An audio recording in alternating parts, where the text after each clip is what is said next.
नसीराबाद क़ौमी अवामी तहरीक जे मरकज़ी general secretary Mazhar Rahujo, advocate Mir Khoso, Ali Akbar Khaskheli, Inayat Tunio, Zameer Mugheri, Asad Sindhi, Kaka Brohi, Ali Gohar Jatoi, Inamullah कांधड़ो जी अगवाणीअ में सिनेमा चौक खां फाज़िल राहू चौक ताईं एहतजाजी रैली कढी वई। मज़हर राहूजो चयो त जेकॾहिं सिंधी माण्हू अख न खोले त सॼी सिंध बंजर थी वेंदी। असां वटि वठण नाहियूं निकिता पर असां वोट वठण नाहियूं निकिता पर सिंध बचाइण आया आहियूं। इन करे सिंधी माण्हू सुजाग थियो, पाणी लाइ निकिरो, असां दाहूं सिंध जे बचनि लाइ था उथारियूं। सिंधी माण्हू सुजाग थिए ऐं असांजो साथ ॾिए। असां सिंध दुश्मन ज़रदारी माफ़िया सां महाडो अटकायो आहे ऐं जिदोजहद जे ज़रिए दरिया मां केनाल कढण जी रिथा नाकाम बणाईंदासीं।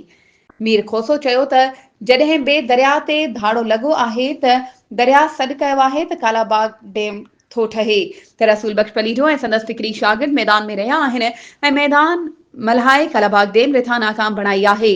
अॼु बि जॾहिं दरिया दाह कई आहे त 6 केनाल था कढनि त मोहतरम अयाज़ लतीफ़ पलीजो ऐं क़ौमी अवामी तहरीक मैदान में आहे।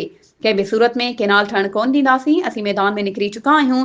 असांजो साथ ॾियो। आसिफ ज़रदारी इंतिहाई ख़तरनाक रिथा जी मंज़ूरी ॾिनी आहे। सिंधी माण्हुनि जी ज़िंदगी ऐं मौत जो मसइलो आहे। दरिया जो विकिरो कंहिं बि सूरत में क़बूल नाहे। जिदोजहद जारी रहंदी। वधीक ख़बरुनि ऐं अपडेट्स जे लाइ असांजे चैनल खे सब्सक्राइब कयो ऐं हा, बेल आइकन खे प्रेस करणु न विसारिजो त जीअं असांजी हर नई अचण वारी वीडियो तव्हां ताईं पहुचे।